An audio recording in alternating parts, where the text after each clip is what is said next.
comigo, localizasse um texto em Lucas, capítulo 4, a partir do verso de número 14. Nós iremos dar continuidade à nossa série de pregações, de sermões expositivos, série de exposições bíblicas no Evangelho de Lucas. E no domingo, ministramos no capítulo 4, do verso 1 ao 13. E hoje nós iremos dar continuidade. Se não me engano, esse já é o 15º, a 15ª pregação já no Evangelho de Lucas. Estamos pregando capítulo por capítulo, versículo por versículo do Evangelho de Lucas. Se você ainda não acompanhou a nossa série de sermões, elas estão no nosso canal do YouTube. Você vai ter acesso a todas as pregações. Estão lá, você coloca lá Alberto Júnior, série de sermões em Lucas, que vai aparecer toda a série de sermões que ministramos até hoje. Lucas capítulo 4, a partir do verso 14. Se Deus nos der graça essa noite, e com certeza Ele vai nos dar, porque Ele é misericordioso. Glória a Deus, aleluia. Nós queremos trazer uma mensagem, um ensinamento da palavra do Senhor, subordinado ao tema resistências ao nosso chamado. Glória a Deus. Acompanhe comigo o que diz o texto sagrado. Então, pelo poder do Espírito, voltou Jesus para a Galileia, e a sua fama correu por toda a terra em derredor. E ensinava nas sinagogas, e por todos era louvado. E chegando a Nazaré, onde fora criado, entrou num dia de sábado, o seu costume na sinagoga, e levantou-se para ler. E foi-lhe dado o livro do profeta Isaías, e quando abriu o livro, achou o lugar em que estava escrito: o Espírito do Senhor está sobre mim, pois que me ungiu para evangelizar os pobres, enviou-me a curar os contritos de coração, a proclamar liberdade aos cativos, restauração da vista aos cegos, e pôr em liberdade os oprimidos, e a anunciar o ano aceitável do Senhor. E cerrando o livro, tornando-o a dar ao ministro, assentou-se, e os olhos de todos na sinagoga estavam fitos nele. Então começou a dizer-lhes: hoje se cumpriu esta escritura em vossos ouvidos. E todos lhe davam testemunho e se maravilhavam das palavras de graça que saíam da sua boca, e diziam: não é esse o filho de José? E ele lhes disse: sem dúvida, me direis este provérbio: médico, cura-te a ti mesmo, faze também aqui na tua pátria o que ouvimos ter sido feito em Cafarnaum. E disse: em verdade vos digo que nenhum profeta é bem recebido na sua pátria. Em verdade vos digo que muitas viúvas existiam em Israel nos dias de Elias, quando o céu se cerrou por 3 anos e 6 meses, de sorte que em toda a terra houve grande fome, e nenhuma delas foi enviado Elias, senão a Sarepta de Sidom, a uma mulher viúva. E muitos leprosos haviam em Israel no tempo em que o profeta Eliseu profetizava, e nenhum deles foi purificado, senão Naamã, o sírio. E todos na sinagoga, ouvindo essas coisas, se encheram de ira, e levantando-se, o expulsaram da cidade, e o levaram até o cume do monte em que a cidade deles estava edificada, para dali o precipitarem. Ele, porém, passando pelo meio deles, retirou-se. Amém? Amém. Glória a Deus. Glória a Deus. Irmãos e irmãs, nós temos acompanhado nas últimas ministrações, praticamente o início do ministério de Jesus, a confirmação do seu chamado, no Rio Jordão, quando a voz clamou, dizendo: este é o meu filho em quem me comprazo. A ida de Jesus sendo levado pelo Espírito ao deserto para ser tentado e vencer as tentações e esmagar a cabeça do diabo. Agora, nesta feita, nós iremos observar, a partir do verso 14, o ministério de Jesus se iniciando de fato. E o que me chama a atenção é que o local geográfico que Jesus escolhe para iniciar o seu ministério é exatamente a região da Galileia. E o porquê que ele escolheu a região da Galileia? A Galileia, amados irmãos, era um lugar rodeado por nações pagãs. O próprio termo Galileia é um termo hebraico que significa círculo. Está justamente associado a esse fato de ser uma cidade, uma região que estava rodeada por nações pagãs. E o que me chama a atenção é que Jesus não quis iniciar em Jerusalém, ou na Judéia, ou em uma região formada por judeus. Jesus escolheu justamente um local influenciado por culturas pagãs. Jesus escolheu justamente um lugar que era decadente moral, um lugar de baixa ética e moral, porque ele queria nos ensinar que foi justamente para essas pessoas que ele veio. Ele veio para resgatar os pecadores. Ele veio para os marginalizados.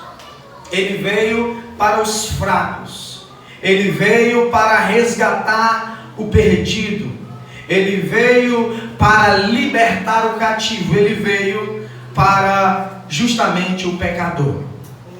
E por isso que Jesus ele vai a essa região. E qual que era a ênfase do seu ministério? O verso de número 15 vai nos dizer que a ênfase de Jesus era ensinar a palavra nas sinagogas. Glória a Deus.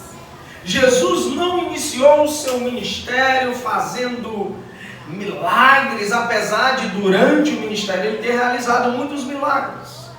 Jesus não iniciou o seu ministério dando grandes demonstrações de poder, de maneira alguma. Jesus iniciou o seu ministério pregando o evangelho do reino de Deus, ensinando a palavra de Deus, porque é justamente por meio da palavra que nós chegamos ao conhecimento da vontade de Deus. Glória a Deus. Os milagres, as manifestações nos causam espanto, admiração, atraem curiosos, atrai até mesmo incrédulos, mas é a pregação da palavra, é o ensino da palavra, e por meio dessa palavra, desse evangelho, que é o poder de Deus para a salvação de todo aquele que nele crê. Aleluia. Então a ênfase do ministério de Jesus era um ministério que era regido pela palavra, e pela palavra, o verso 15 vai nos dizer que a fama, o verso 14, a parte B, vai dizer que por meio da palavra, a fama de Jesus percorria todas as terras ao redor. Glória a Deus, aleluia. A palavra ia crescendo, a pregação do evangelho, Jesus pregando, e a fama do evangelho, da pregação do seu ensino, ia percorrendo por toda aquela região. Só daí então é que Jesus resolve retornar para a sua cidade natal. Alguém lembra qual é o nome da cidade em que Jesus cresceu? Foi a cidade de... Foi a cidade de Belém? Não. A cidade de Belém apenas nasceu lá. O lugar onde Jesus cresceu e passou a maior parte do tempo da sua vida foi a cidade de Nazaré. Nós falamos isso nas primeiras pregações. Nazaré era um pequeno vilarejo formado por poucas famílias, uma cidade pequena que inclusive não aparece sequer em alguns mapas daquele tempo. E foi ali nessa cidade simples, humilde, que Jesus cresceu. Aleluia. Vale lembrar, irmãos e irmãs, que as pessoas de Nazaré, elas não sabem que Jesus era o Messias. Eles ainda não sabiam, porque durante o período em que Jesus cresceu, isso não foi revelado a ninguém. Somente quando ele foi para o Rio Jordão e foi batizado, foi que a voz confirmou. E o Rio Jordão não ficava em Nazaré, ficava distante de Nazaré. Então nós temos que lembrar que o episódio do batismo de Jesus, o episódio da tentação do deserto, são episódios que não chegaram ao conhecimento dos nazarenos. Eles não sabem disso. Eles não sabem que Jesus é o Messias. Eles não sabem que Jesus é o Filho de Deus. Para eles, Jesus é apenas mais um nazareno que cresceu e morou na cidade. Só que qual o conhecimento que eles têm a respeito de Jesus? Eles tomaram conhecimento das pregações e do sucesso ministerial de Jesus na Galileia como um rabino, como um mestre, como um pregador da palavra. E esse Jesus agora, não apenas um simples nazareno, mas agora um pregador, né? Um mestre, um rabino, ele retorna à cidade de Nazaré e agora ele vai participar, como de costume, de um culto. O verso de número 16 vai nos dizer exatamente isso, que ele chega a Nazaré, onde fora criado, e ele entra num dia de sábado em uma sinagoga. O que era uma sinagoga? Naquele tempo, vale lembrar também, que tinha apenas um templo, que era o templo de Jerusalém. Esse templo ficava em Jerusalém. E os judeus haviam se dispersado em vários lugares. E houve-se um costume naquela época, costume esse desenvolvido pelos fariseus, que eram aqueles responsáveis pela religião e pelo ensino, religião judaica e o ensino. Foi-se tido um consenso naquela época que cada localização onde tivesse algumas famílias de judeus, eles deveriam construir uma sinagoga, uma espécie de congregação, para que no sábado, nessa sinagoga, eles aprendessem a palavra e cantassem hinos de louvor e adoração a Deus. Nas sinagogas não eram realizados sacrifícios de animais, apenas no templo. As sinagogas aos sábados funcionavam para cultos, e durante a semana as sinagogas funcionavam como escola para crianças e jovens. Então era muito importante esse trabalho dos fariseus. A gente costuma falar mal dos fariseus, mas eles também tinham o seu valor e a sua importância. E é nesse ambiente simples, nessa congregação, nessa sinagoga, que Jesus agora vem, tendo a confirmação do seu chamado, a confirmação da sua missão, já tendo vencido as tentações, já tendo iniciado o seu ministério, ele vem para participar de um culto. E aí convidaram Jesus para fazer a leitura da palavra. Quando Jesus vem fazer a leitura, nós precisamos ter algo em mente, eu preciso mergulhar vocês no contexto daquele tempo. Nós precisamos ter em mente que naquele tempo não tinha uma Bíblia, não era um livro assim. Eram rolos em pergaminhos que eram divididos, em cada rolo era um livro da Bíblia. Aí pense comigo, não tinha como eles ter essa acessibilidade que eu e vocês temos de andar com a Bíblia. Se eles quisessem andar com a Bíblia, eles tinham que andar carregando um monte de rolo. Então como que eles faziam para andar com a Bíblia? Eles guardavam no coração. Glória a Deus. Eles guardavam na mente. Eles amarravam no pulso. Aleluia. Amarravam no pé. Amarravam na testa. Aleluia. Eles gravavam. Uma criança de 13 anos recitava textos e textos e textos e textos da Bíblia. Glória a Deus. Decorado.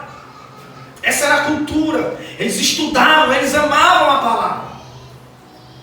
E curiosamente, quando Jesus está ali, vai receber a oportunidade, o o ministrante, o dirigente, ele pega o pergaminho, a título de informação, era uma espécie de material que era feito de couro de animal. Eles pegavam o animal, o cordeiro, matavam o animal, pegavam a pele do cordeiro, secava no sol, e quando seca, ela se tornava um pergaminho, e aí o escritor pegava a pena e ia escrever no pergaminho. Então era um trabalho dificultoso, né? Perceba que o cordeiro se tornava verbo. E quando Jesus vem ao mundo, o verbo se torna cordeiro. E aí eles pegam exatamente o rolo de Isaías. Isaías 61. Glória a Deus. Esse texto que Jesus vai fazer a leitura, vai abrir, a partir aqui do verso 18, quando ele diz, o Espírito do Senhor, o verso 17 vai dizer, foi-lhe dado o livro do profeta Isaías. Quando abriu o livro, achou o lugar em que estava escrito, a partir do verso 18, o Espírito do Senhor está sobre mim, pois me ungiu para evangelizar os pobres, enviou-me a curar os contritos de coração, a proclamar liberdade aos cativos, restauração de vista aos cegos, pôr liberdade aos oprimidos e anunciar o ano aceitável do Senhor. Glória a Deus. Essa foi a leitura que Jesus fez. Onde é que essa leitura está? Essa leitura está lá em Isaías 61. Acompanhe comigo. Com uma mão você vai segurar Lucas 4. Com a outra mão você vai para Isaías 61 para você acompanhar algo muito interessante. Qual a diferença de Isaías 61 para Lucas 4, 18 e 19? Eu quero ver quem está atento aí. Quero ver se tem algum crente que realmente está prestando atenção na mensagem. Isaías 61, você vai fazer isso aqui que eu estou fazendo. Isaías 61 vai dizer o seguinte, olha só. O Espírito do Senhor Deus está sobre mim. Isso é o profeta Isaías profetizando há 750 anos antes de Cristo. Aleluia. Ele está dizendo isso aqui aproximadamente 750 anos antes de Cristo. Ele nem sonhava, nem imaginava quem seria Jesus. Mas pelo Espírito ele está profetizando e escrevendo. E aí o profeta escreveu o seguinte: o Espírito do Senhor Deus está sobre mim, porque o Senhor me ungiu para pregar boas novas aos mansos, enviou-me a restaurar os contritos de coração, a proclamar liberdade aos cativos e abertura de prisão aos presos, e a pregoar o ano aceitável do Senhor e o dia da vingança do nosso Deus. Se você for abrir Isaías 61:1 e Lucas capítulo 4, a partir do verso 18 e 19, você vai pensar que está exatamente igual. Mas tem uma pequena diferença acrescentada em Lucas. Antes disso, guarde essa curiosidade. Guarde essa curiosidade aí. Esse texto está revelando, irmãos e irmãs, os aspectos do ministério de Jesus. Glória a Deus. Qual que era os propósitos do ministério de Jesus? Em primeiro lugar, evangelizar os pobres. Jesus veio para evangelizar os pobres. Glória a Deus. Aí talvez você me pergunte: então são os pobres que vão para o céu? Não. Quando a Bíblia fala de pobre, ela não está falando apenas de pobre na condição financeira. Tem pessoas pobres de espírito. Tem pessoas pobres de emoções. Tem gente que é rico, tem casa, tem tudo, mas é pobre emocional. É pobre de espírito. Foi para esses pobres que também Jesus veio. Jesus veio para evangelizá-los. Glória a Deus. Não apenas isso, ele veio também para curar os contritos de coração. É isso que diz na parte B do verso 18. Aquelas pessoas que estão com seus corações feridos. E quantas pessoas existiam e existem ainda hoje, pessoas com seus corações contritos, feridos, dilacerados, e Jesus é aquele que veio para restaurar os corações feridos. Glória a Deus. Ele veio também para dar liberdade aos cativos, é isso que o verso 19 diz. Aqueles que são escravos do pecado, aqueles que são escravizados pelo pecado, ele veio para libertar essas pessoas dos vícios, das prostituições, das obras da carne. Ele veio também para libertar os oprimidos, é isso que diz o verso 19. Aqueles que vivem aprisionados por demônios, por espíritos das trevas, ele veio para trazer abertura de prisão a essas pessoas. Glória a Deus. Agora eu acho que deu para você perceber qual a diferença que tem aqui no verso 19, que não tem em Isaías 61, 1 e 2. Qual é? Ele veio para restaurar vista aos cegos. Aleluia. Mas por que é que aparece aqui nessa leitura e o profeta não tinha escrito a respeito disso? Porque Jesus está acrescentando algo a mais no texto. Aleluia. Nós precisamos lembrar que no Antigo Testamento não houve nenhuma cura de cegos. Não houve. No Antigo Testamento houve multiplicação de alimento, houve ressurreição, houve cura de leproso, houve abertura de mar vermelho, houve sinais, houve prodígio, mas nenhum cego enxergou no Antigo Testamento. Sabe por quê? Porque restauração de cegos era um milagre que somente o Messias poderia realizar. Glória a Deus. É isso que a Bíblia vai dizer ainda no profeta Isaías 29, 18. Que quando o Messias viesse, ele iria restaurar a vista aos cegos. E sabe por que Jesus ele tem autoridade para modificar o texto e acrescentar o texto? Porque ele é o próprio verbo. Ele é a própria palavra. Aleluia. Ele pode acrescentar, ele pode colocar, porque a palavra testifica a respeito dele. Ele é o verbo que se fez carne. No princípio era o verbo, e o verbo era Deus, e o verbo estava com Deus, e esse verbo se fez carne e habitou entre nós, e evangelizou os pobres, restaurou os contritos de coração, deu liberdade aos cativos, aos oprimidos, e trouxe restauração de vista também aos cegos. Louvado seja o nome do Senhor. Glória a Deus. E ele continua restaurando visões. E quantas pessoas cegas há nos dias de hoje, irmãos? Quantas pessoas cegas haviam naquele tempo, irmãos e irmãs? Aquele tempo era um período onde de cada 10 pessoas, 4 eram cegos e os outros 6 tinham algum problema de visão. Porque a poeira do Oriente, ela vinha para os olhos das pessoas e elas tinham problemas, elas tinham cego de nascença, pessoas que acabavam ficando cegas. Mas sabe qual eram os piores cegos? Eram aqueles que viram Jesus, mas não conseguiram reconhecê-lo. Tinha um cego na Bíblia chamado Bartimeu, que era cego. Mas quando ele olhou para Jesus, quando ele soube que Jesus estava vindo, como é que ele vai olhar se ele é cego? Quando ele soube que Jesus estava vindo para Jericó, ele disse: Filho de Davi, tem misericórdia de mim. Glória a Deus.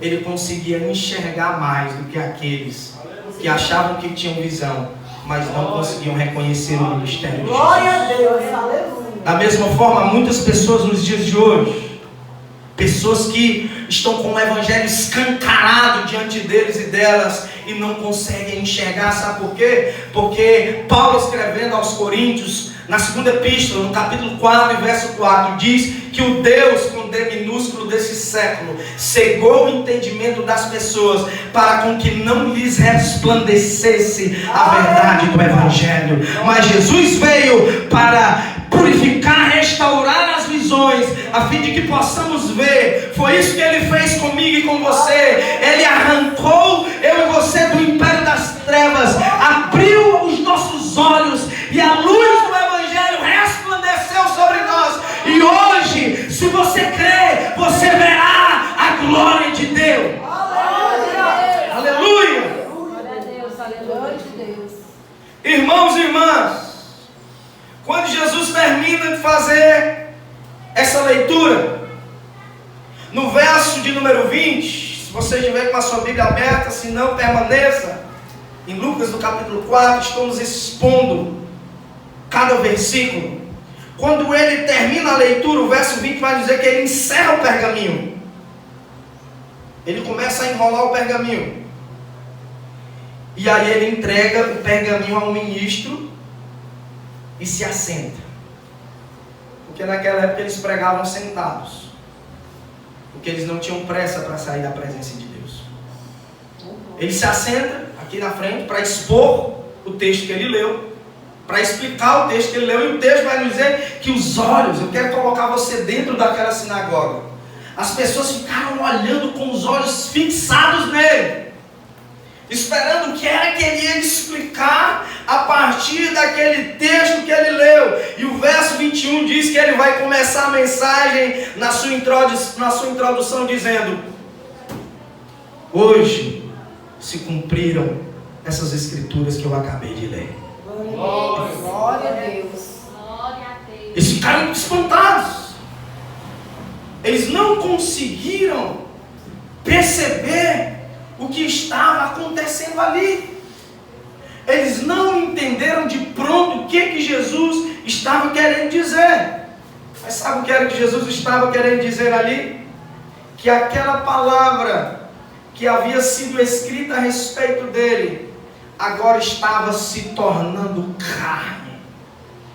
Que o verbo escrito e profetizado pelos profetas agora havia se concretizado nele. E Jesus está dizendo ali: eu não estou apenas lendo um texto, eu me tornei a pregação. Aleluia, glória a Deus.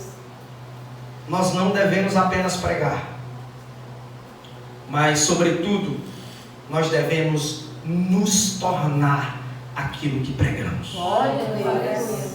Nós não devemos apenas cantar. Cantar todo mundo canta. Mas sobretudo nós devemos nos tornar aquilo que cantamos. Glória a Deus, aleluia. Seja a pregação que o mundo precisa ver e ouvir. Aleluia. Seja a própria canção e o próprio louvor de adoração a Deus. Glória a Deus. Como que eu vou fazer isso? Com seus atos, com a sua vida. A sua vida precisa pregar. A sua vida precisa ser adoração. Adoração não é música cantada. Adoração é vida. Glória a Deus. Pregação não é apenas palavras explicadas, informações dadas. Pregação é vida. Glória a Deus. O sermão do pregador não é preparado em um quarto. O sermão do pregador é preparado na sua vida. Aleluia. E nós estamos vivendo uma crise entre o púlpito e o pregador, entre o altar e o ministro. Muitas pessoas querem pregar, mas não querem procurar viver aquilo que pregam. Muitas pessoas querem cantar: ah, Senhor, a minha vida é tua, Senhor, eu te dou meu coração. Mas quando chega em casa não consegue passar 5 minutos de joelhos na presença de Deus. Nós estamos cantando o que queremos cantar, nós estamos cantando deixa queimar, mas na verdade o fogo já se apagou há muito tempo. Precisamos pregar, viver aquilo que pregamos. Aleluia. E viver aquilo que cantamos. Glória a Deus. Jesus está dizendo aqui: eu me tornei a pregação. Glória a Deus. E sabe, irmãos e irmãs, quando eles souberam, entenderam, começaram a entender o que Jesus estava dizendo, aquelas pessoas começaram a resistir ao ministério e ao chamado de Jesus. E por alguns motivos, talvez você me pergunte, por que eles resistiram? Por alguns motivos aquelas pessoas, os ouvintes, resistiram ao ministério de Jesus. Eu quero elencar, olhando para o texto, destacar alguns motivos que fizeram aquelas pessoas resistirem ao chamado de Jesus. E talvez sejam os mesmos motivos que têm feito as pessoas ainda hoje resistirem ao chamado que Deus tem na tua vida. Em cima disso, respondendo essa pergunta, trazendo algumas respostas para essa pergunta, eu quero pregar hoje sobre resistências ao nosso chamado. Por isso, venha comigo e acompanhe a primeira resistência que está no verso de número 22. Acompanhe comigo o que diz o texto sagrado. E todos lhe davam testemunho e se maravilhavam das palavras de graça que saiu da sua boca e diziam: não é esse o filho de José? O primeiro motivo que faz as pessoas resistirem ao teu chamado é o menosprezo pela tua capacidade. Eles menosprezaram a capacidade de Jesus. Enquanto Jesus estava ali lendo o texto, eles estavam se maravilhando, não com Jesus, com o texto. Mas quando Jesus começou a explicar o texto, que eles entenderam o que Jesus estava querendo dizer, eles começaram a menosprezar. Mas esse aí, quem é esse daí? Esse daí não é o filho de José? Esse aí não é o filho do Zezinho, do carpinteiro ali, que mora ali na rua tal? Eles menosprezaram a capacidade de Jesus. Eles ficaram se perguntando: se ele leu o texto e diz que vai libertar o povo, que vai dar cura ao cego, isso tudo fala a respeito do Messias, ele está querendo dizer que é o Messias? Sendo de Nazaré? Sendo filho de José? Não. Esse daí mesmo não vai ser o Messias, não. Eles questionaram, a ênfase deles foi justamente a respeito do Pai de Jesus. O olhar deles era a respeito do Pai de Jesus. É o filho de José. Não pode ser o Messias. Uma coisa, irmãos e irmãs, é você viver a sua vida em uma sinagoga sendo um membro da sinagoga. Uma coisa é você viver a vida na sinagoga lendo um texto e se alegrando com os louvores. Outra coisa é você chegar diante da sinagoga e dizer: agora eu tenho um chamado. Isso vai causar menosprezo das pessoas. Como assim você tem um chamado? Cresceu aqui mais nós. Sabemos quem é a tua família. Sabemos quem é o teu pai, José. Não. Você mesmo não é o Messias e nem será. Nunca será. Enquanto as pessoas olharem para você como um filho de José, elas sempre olharão com um olhar de menosprezo. Mas sabe do que eles não sabiam, irmãos e irmãs? Que Jesus não era filho de José.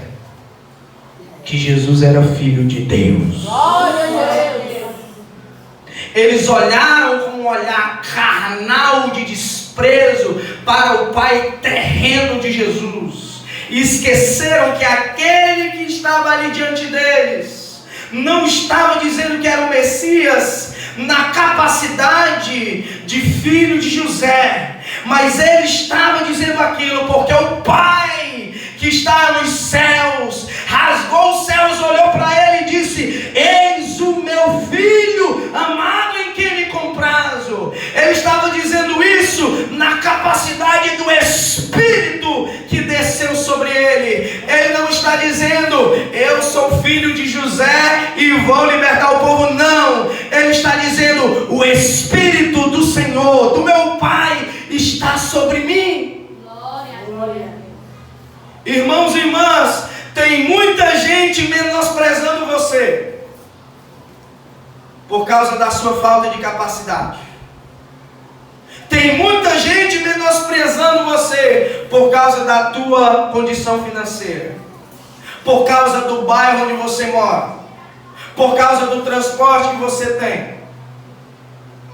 As pessoas menosprezam você. As pessoas não querem aceitar que o tempo de Deus chegou na tua vida, que Deus tem um chamado na tua vida. Mas deixa eu dizer uma coisa para você: não te preocupa, meu irmão e minha irmã. Você não é filho de José, você é filho de Deus. Quem te chamou não foi José, quem te chamou foi Deus. E menospreze em você ou não, aquele que te chamou pelo Espírito irá te capacitar para você cumprir o chamado que Ele tem na tua vida nessa terra. Louvado seja o nome do Senhor Jesus. Aleluia. Aleluia. O segundo motivo que fez com que aquelas pessoas resistissem ao chamado e ao ministério de Jesus está no verso 23 e 24, acompanhe comigo. E ele lhes disse: sem dúvida me direis esse provérbio, médico, cura-te a ti mesmo, faze também aqui na tua pátria o que ouvimos ter sido feito em Cafarnaum. E disse: em verdade vos digo que nenhum profeta é bem recebido na sua pátria.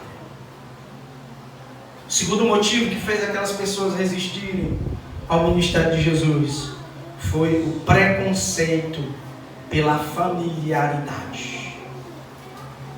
Eles estavam familiarizados com Jesus. Eles cresceram com Jesus. Eles sabiam quem é Jesus. Eles viram a vida de Jesus. E essa familiaridade, ao invés de gerar fé no coração deles, acabou gerando preconceito. Existe um perigo muito grande, irmãos e irmãs, de eu e você ficarmos familiarizados com o sagrado, familiarizados com a igreja, familiarizados com a Bíblia, e aí começar a não dar tanta credibilidade. É mais um culto, é mais uma pregação, é mais uma religião, é mais um dia. E essa familiaridade, ao invés de gerar fé no seu coração, ela vai gerando religiosidade e frieza, incredulidade, preconceito. Por quê? Porque aquele que está falando, você já conhece. E nas palavras do próprio Jesus, ele vai dizer, no verso 24, que o profeta não é bem recebido na sua pátria. Em outras versões, profeta não tem honra na sua terra. Existe até um ditado popular, que santo de casa não obra milagre. Jesus foi vítima desse provérbio. Jesus foi vítima dessa familiaridade. Irmãos e irmãs, nós precisamos tomar muito cuidado com a nossa familiarização. Nós devemos tomar muito cuidado para não desonrar aquele pela qual eu e você estamos familiarizados. Nós precisamos tomar muito cuidado, irmãos e irmãs. Sabe por quê? Porque tem pessoas que vê o pregador do YouTube pregando, não sabe nem como é a vida daquele pregador, e aí começa a endeusar aquele pregador do YouTube. Esse aqui é o maior profeta. Rapaz, maior profeta que eu já vi na minha vida. Fiquei impactado. Olha lá o cantor do YouTube, rapaz, a cantora fulana de tal, e rapaz, é cheia da unção, e veio para a exposição. Mas quando você vai olhar a vida dessas pessoas, aprenda algo. Carisma é uma coisa, caráter é outra coisa. E ter carisma não significa ter caráter. Para usar, Deus usa até uma jumenta. Mas agora, para ter caráter, é necessário pagar o preço que nem todo mundo está disposto a pagar. Por isso, ao invés de dar ênfase a quem você não sabe nem como é a vida, e é bom nem saber, e eu não quero nem correr o risco de falar, citar nome, ou dizer algum escândalo que aconteceu. Não é o meu papel essa noite, porque a internet está aí. Tem um tal de fuxico gospel, uma fofoca gospel, um cicrano gospel, e aí se você quiser, fique à vontade. Mas a maioria desses pregadores, cantores famosos, irmãos e irmãs, é cada notícia que chega, fora o cachê que se cobra. E às vezes nós não damos importância ao profeta de casa. E às vezes nós desprezamos o profeta de casa. E às vezes nós temos preconceito, criticamos, falamos mal, fofocamos a respeito do profeta de casa. E se tem um princípio que Deus, Ele credibiliza, que Deus dá ênfase na Bíblia, é o princípio da honra. Você precisa honrar aqueles que honram a Deus, as suas lideranças, aqueles que Deus levantou para cuidar de você, para todas as semanas se preparar para trazer um alimento sólido para você. Você precisa honrar aquele que perde noites de sono, aqueles que abrem mão de confortos e de comodidades para estar aqui ralando e suando e cuidando da sua vida. Por isso, aprenda a honrar aqueles que Deus levantou para cuidar de você. Seja o líder do seu pequeno grupo, seja o seu pastor, sejam os seus pastores, presidentes. E para você, meu irmão e minha irmã, que não tem sido honrado, que tem sido desprezado por conta disso, saiba que você não é o único. Jesus está estreitamente identificado com você, porque Ele passou por isso. Glória a Deus. Você não vai agradar todo mundo. Aleluia. Já dizia aí um certo filósofo que o maior fracasso do homem é querer agradar todo mundo. Você não vai conseguir. Nem Jesus agradou. Você não vai conseguir, meu irmão, minha irmã. Por isso não se preocupe. Irão se levantar contra você dentro da sua própria cidade, dentro da sua própria casa, dentro da sua própria igreja. Irão duvidar do seu ministério.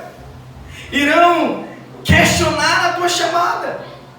Irão querer, de alguma forma, tentar desarticular, te desanimar. Mas muitas das vezes, as motivações dessas pessoas é a inveja, a ingratidão e a incredulidade. Já passei por isso, irmãos e irmãs, muitas e muitas vezes. Quem caminha comigo, principalmente nos últimos anos, né? Caso do irmão Pedrinho, eu vivo de perto. Quem caminha comigo há alguns anos sabe o quanto eu, o pastor de vocês, sofreu com esse estigma de que o profeta da casa não abre milagre. De que não, ninguém vai botar o profeta da casa para pregar, não. Vamos chamar um pastor de fora. O pastor separado, já no segundo, terceiro casamento, volta de casamento, mas vamos chamar ele, porque ele é que é usado. O da casa não, o da casa a gente já conhece, o da casa não obra milagre. Misericórdia. Cheguei a passar 21 anos em uma denominação que me consagrou com muito sacrifício e falta de vontade a diácono. Então se prepare, que os de casa não vão te honrar, que os de casa irão se levantar contra você, que os de casa irão querer perseguir você. Mas tem de bom ânimo, porque se os de casa não te honrarem, os de fora irão reconhecer o chamado que Deus tem na tua vida. Glória a Deus. Jesus foi rejeitado em Nazaré, mas Jesus foi aclamado em Cafarnaum, foi aclamado em Jericó, foi aclamado em tantos e tantos lugares por onde ele passou. Sabe por quê? Porque por mais que os de casa não reconheçam aquilo que você carrega, Deus, ele sempre tocará em coração de pessoas que estejam sedentas para receber aquilo que você carrega de Deus. Aleluia. Aleluia, meu. Terceiro motivo que eu quero destacar essa noite, e é o último deles, é o exclusivismo. Acompanhe comigo o verso de número 25.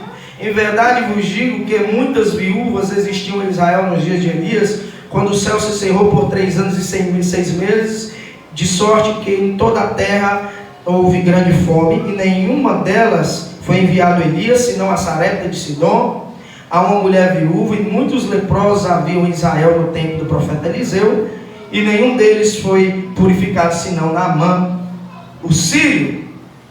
E todos na sinagoga, ouvindo essas coisas, encheram-se de ira. Por que eles estão zangados? Por que eles se iraram aqui? Sabe por quê? Porque se você for analisar o verso 23, que Jesus está dizendo aqui, talvez vocês digam, faz aqui a mesma coisa que você fez em Cafarnaum. Cafarnaum ficava na Galileia. Ou seja, além de ensinar a palavra, Jesus operou alguns milagres ali também, em Cafarnaum. E se você for lembrar, o que eu disse no início da mensagem, a Galileia era um local de paganismo, de decadência moral, onde a maioria dos moradores eram gentios. Gentios não é uma pessoa delicada. Quando a Bíblia fala de gentio, não com L, com O no final, a Bíblia está dizendo que são pessoas que não são judeus, são pessoas de outras nações. E naquele tempo havia um exclusivismo. Os judeus achavam que a salvação só era para eles. Os judeus achavam que o Messias só viria para eles. Eles tinham esse sentimento de orgulho, esse sentimento de exclusividade. Eles chegavam a considerar, inclusive, os gentios como combustível para o inferno, como pagãos. Eles odiavam, eles detestavam. É só você lembrar do profeta Jonas, que preferiu fugir do que ir pregar para os gentios. Jonas não quis ir pregar porque ele estava desobedecendo ou fugindo a Deus. Jonas não queria pregar porque ele sabia, é isso que ele vai dizer lá no capítulo 4, que se ele pregasse, Deus iria perdoar os ninivitas. Ele preferia não pregar e Deus derramar o juízo do que eles serem salvos. Os judeus odiavam as pessoas de outras nações. Os judeus, eles faziam de forma contraditória com relação ao propósito, porque qual que era o propósito de Deus para Israel? A promessa que Deus fez para Abraão, em Gênesis 12, de que por meio da família de Abraão, todas as famílias da terra seriam abençoadas. Os judeus distorceram a promessa e disseram, não, é só nós. A bênção é só minha. Deus só opera aqui. Deus só está aqui nesse meu quadrado. Essa é a nossa ideologia. E sabe por que eles se revoltaram a Jesus? Por causa da universalidade do seu ministério. Ao invés de começar a pregar para os judeus, Jesus começou a pregar para os gentios, para os pagãos, para os pecadores. E ele vai dizer que essa ênfase do seu ministério não é novidade, já havia acontecido no Antigo Testamento. Tinha muita viúva em Israel, mas foi uma viúva pagã de Sidom, de Sarepta, que Elias foi alimentado, e provavelmente o que se deixa subentendido que aquela mulher foi salva. Foi Naamã, um sírio, um pagão, que foi o único leproso curado ali naquele contexto em que haviam inclusive muitos leprosos em Israel. Então a graça não começa no Novo Testamento, a graça está desde o Antigo, quando Deus salvou Raabe, que era de outra nação, quando a família de Abraão, Quetura, uma mulher que era de outra nação, quando uma das esposas de Moisés era também de outra nação, uma cuxita. Você vai ver em toda a Bíblia, essa própria cidade de Nínive, ali que Deus salvou.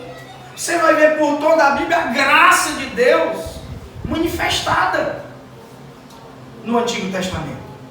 Aí tem gente que pensa o seguinte: nós estamos na graça agora. Não, a graça de Deus sempre esteve disponível, senão estaria todo mundo no inferno. Sabe, irmãos e irmãs, a verdade da graça é uma verdade que confronta os religiosos, porque o religioso é exclusivista. Ele pensa que é só a denominação dele que vai para o céu. Tem gente que chama eu e você de primo, não chama nós de irmão, porque acha que Deus só vai levar para o céu a denominação dele. Deus não vai levar placa, irmão. Deus vai levar povo. Aleluia. Gente. Amém. Gente que talvez nunca nem vai pisar na igreja como o ladrão da cruz. Gente que talvez seja católico e é mais crente do que muita gente que se diz evangélico. Não limite a graça salvadora de Deus. Não caia nesse risco, irmão. Não caia nesse risco, minha irmã. Não seja como essas pessoas que se levantaram contra Jesus por causa do evangelho da graça, que se revelou salvador a todos os homens. Jesus não veio salvar um povo exclusivo, ele veio manifestar a salvação para o mundo, porque Deus amou ao mundo de tal maneira que deu o seu Filho unigênito. Glória a Deus. Aleluia. Então a mensagem da graça, a verdade da graça, ela confrontou aqueles corações duros. E tem muita pessoa ainda assim nos dias de hoje, que querem confrontar o nosso ministério por causa da dureza dos seus corações. Que quando vê eu e você ajudando uma pessoa pobre, uma pessoa ímpia, ao invés de ajudar, estender a mão, ignora. Acha que é superior. Acha que tem um rei dentro da barriga. Não, o rei é para estar no seu coração. Aleluia. Pessoa que não quer se misturar, pessoa que quer estar com panelinha. No reino de Deus não existe panelinha. No reino de Deus existe mesa. E nessa mesa até Mefibosete, aleijado, defeituoso, senta. E quando senta, o defeito some. Glória a Deus. Então, se nós queremos exercer um ministério segundo a vontade de Deus, esse ministério é o ministério da graça, irmão. Você vai ter que cheirar o pobre, vai ter que abraçar o pecador, não para compactuar com o erro dele, mas para resgatar, para amar, para mostrar a graça de Deus está na tua vida. Glória a Deus. Agora, se a graça de Deus não está na tua vida, você vai se tornar um resistente. Aleluia. Ao ministério da graça, Aleluia, Senhor. ao ministério daqueles que foram chamados para fazer a vontade de Deus. Aleluia. E como está cheio de gente assim nas igrejas, mas se tiver aqui vai cair por terra em nome de Jesus. Jesus vai converter e quebrantar esse coração de pedra. Glória a Deus. Louvado seja o nome do Senhor Jesus. Para concluir, irmãos e irmãs, eles se encheram de ira. O verso de número 29 e 30 vai nos dizer que eles levantaram-se, olha aí, expulsaram Jesus da cidade, levaram Jesus para uma parte alta da cidade e queriam precipitar Jesus lá de cima. Tá pensando que é brincadeira, irmão? Tá pensando que é brincadeira, mas o verso 30 vai dizer o quê? Ele, porém, passando no meio deles, retirou-se.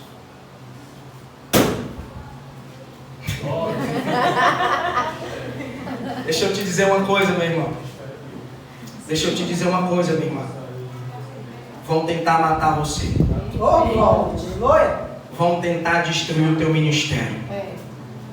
Vão tentar sufocar a tua chamada. Vão tentar colocar você numa gaiola. Vão tentar dizer para você que é assim, tem que fazer assim, assim, cheio de dogmas, de religiosidade. Vão tentar prender você de alguma forma para você não fluir, para você não jorrar, para você não arrebentar as quatro. Vão tentar matar você. Mas você não é obrigado a ficar no meio desses matadores. Você não é obrigado a ficar no meio desses incrédulos. Entenda o que eu estou dizendo aqui. Você não é obrigado a ficar no meio desses invejosos. Não é. Jesus retirou-se. E na sequência do texto, Jesus vai para outra cidade. Sabe por quê? Porque nem sempre o rebelde é o que sai. Muitas das vezes o rebelde é o que fica. Quando Saul queria matar Davi, se ele não foge e sai, Saul tinha matado ele por causa da inveja. E a inveja mata, irmãos e irmãs. Fui vítima disso. E muita gente chegou para mim: rapaz, tu tá saindo da igreja, tu tá em toda igreja, tu tá igual macaco pulando de galho em galho. Tá no presbiteriano, agora tu é metodista. Não sei o que, o Júnior tá ali, o Júnior tá lá com lá. Ou eu saio ou eu morro no meio dos religiosos. Nem sempre o rebelde é o que sai. Muitas das vezes o rebelde é o que fica. Porque o que o rebelde queria era você lá na gaiola para ele matar você. O que o rebelde queria era você lá no penhasco para ele precipitar você. Mas ainda bem que, assim como Jesus, nós temos aprendido a sair do meio deles. Glória a Deus.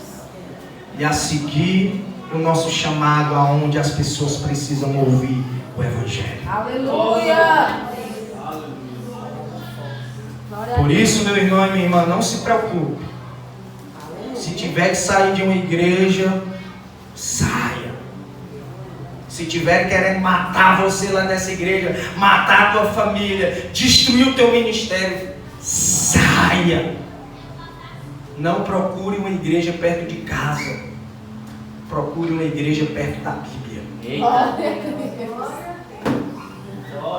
Porque se você for para uma igreja perto da Bíblia, as pessoas não vão querer matar você. As pessoas vão querer cuidar e amar de você. Glória a Deus. E eu louvo a Deus porque eu tenho sido cuidado e amado na Metodista. Aleluia. O desejo do meu coração é que você também esteja se sentindo assim, tão amado, tão cuidado, tão especial para mim, pastor de vocês, e para Deus. Glória a Deus. Amém? Vamos nos colocar de pé e orar? Que Deus maravilhoso. Na outra parte a gente continua, irmão. Estou impactado a cada continuidade dessa série de pregações em Lucas. Porque Deus está nos dando a oportunidade de conhecer o